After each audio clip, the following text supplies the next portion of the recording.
नमस्ते दोस्तों, एक बार फिर स्वागत है आपके अपने चैनल पर। आज मैं आपके लिए एक शांत और अर्थपूर्ण कहानी लेकर आई हूँ। एक ऐसी कहानी जो हमें सिखाती है कि इस भागदौड़ भरी जिंदगी में भी सच्चा सुकून कैसे पाया जा सकता है। ये कहानी है एक युवा लड़के हीरो की, जो अपनी बेचैन सोच को शांत करने के लिए एक खास यात्रा पर निकलता है। तो बस आराम से बैठ जाइए और इस कहानी को सुनिए जो आपको भीतर की शांति की ओर ले जाएगी। बहुत समय पहले की बात है, एक छोटे से गांव में जो हरियाली से ढकी पहाड़ियों के बीच बसा था, वहां एक युवक रहता था जिसका नाम हीरो था। हीरो पूरे गांव में अपने बेचैन दिमाग के लिए जाना जाता था। वो हमेशा कुछ न कुछ सोचता रहता, बार बार पुरानी बातों को दोहराता और भविष्य को लेकर चिंता करता। उसका दिमाग विचारों से भरा रहता था और उसे कभी भी सुकून महसूस नहीं होता था। एक दिन हीरो को एक प्रसिद्ध ज़ेन गुरु के बारे में पता चला, जो एक दूरदराज पहाड़ी के ऊपर रहते थे। कहा जाता था कि उस गुरु के पास भीतर की शांति और सच्चे सुकून का रहस्य है। हीरो को यह जानने की जिज्ञासा हुई और उसने तय किया कि वह इस ज़ेन गुरु से मिलने जाएगा और उनकी सीख हासिल करेगा। कई दिन की कठिन यात्रा के बाद हीरो आखिरकार पहाड़ी की चोटी तक पहुंच गया। वहां उसने ज़ेन गुरु को देखा, जो शांति से बैठे थे। उनकी आंखें बंद थी और वो गहरी ध्यान की स्थिति में थे। हीरो उनके पास गया और आदर से झुका। गुरुजी, हीरो ने कहा, मैं आपकी मदद मांगने आया हूँ। मेरा मन कभी शांत नहीं होता, मैं भीतर की शांति चाहता हूँ। क्या आप मुझे सिखा सकते हैं कि मैं अपने दिमाग को कैसे खाली करूं? ज़ेन गुरु ने धीरे से अपनी आंखें खोलीं और एक शांत मुस्कान के साथ बोले, तुम अपना दिमाग खाली करना चाहते हो? उन्होंने कहा, ठीक है, मैं तुम्हें सिखाऊंगा। उन्होंने हीरो को एक छोटे से आंगन में ले जाया, जो एक सुंदर बगीचे से घिरा हुआ था। आंगन के बीच में एक बड़ा पत्थर का कटोरा रखा था, जो पानी से पूरी तरह भरा हुआ था।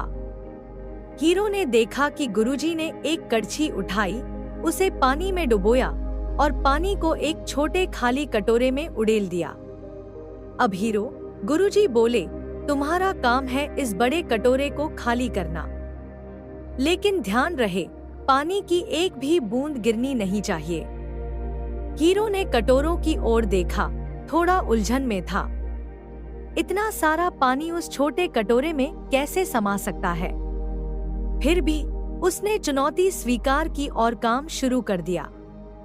घंटों तक हीरो ध्यान से पानी भरता और छोटे कटोरे में उड़ेलता रहा, लेकिन जितना भी वो करता, बड़ा कटोरा खाली ही नहीं होता।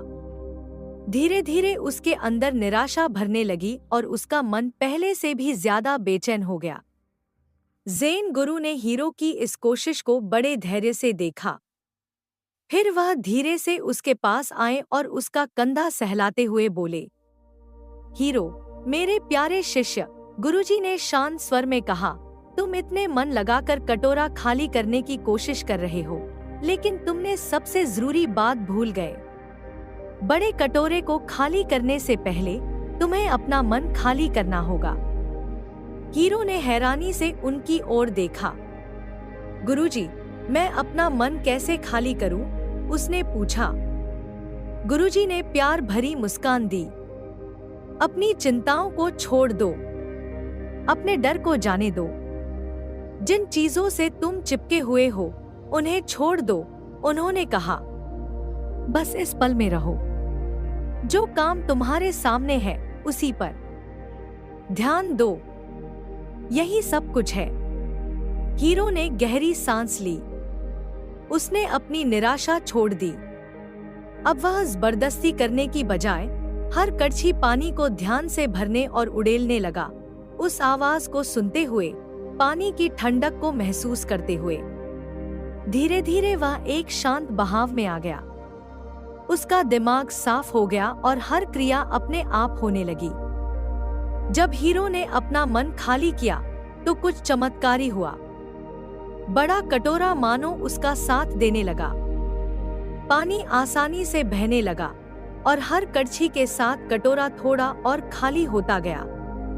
आखिरकार उसने आखिरी बूंद भी छोटे कटोरे में डाल दी। हीरो ने ज़ेन गुरु की ओर देखा, आश्चर्य और कृतज्ञता से भरी आंखों के साथ। देखा हीरो, गुरुजी ने कहा, जब तुम अपना मन खाली कर लेते हो तो तुम दुनिया को अपने अंदर बहने देते हो। तुम उस काम के साथ एक हो जाते हो जो तुम कर रहे हो और सब कुछ अपने आप ठीक होने लगता है। हीरो को समझ आ गया। उसे एहसास हुआ कि असली शांति और स्पष्टता तो उसके अंदर ही थी, हमेशा से। उस दिन के बाद से उसने ज़ेन गुरु की सीख को अपने दिल में बसा लिया और हमेशा उस सबक को याद रखा जो उसने सीखा था। अगर आपको ये कहानी और इसका संदेश पसंद आया हो तो कृपया वीडियो को लाइक करें और ऐसे ही प्रेरणादायक कंटेंट के लिए चैनल को सब्सक्राइब करें। कमेंट करके बताइए, हीरो की यात्रा का कौन सा हिस्सा आपको सबसे ज्यादा छू गया। धन्यवाद इस वीडियो को देखने के लिए और याद रखिए, कई बार जिन जवाबों को हम ढूंढ रहे होते हैं वो हमारे अंदर ही होते हैं। अगली बार फिर मिलते हैं।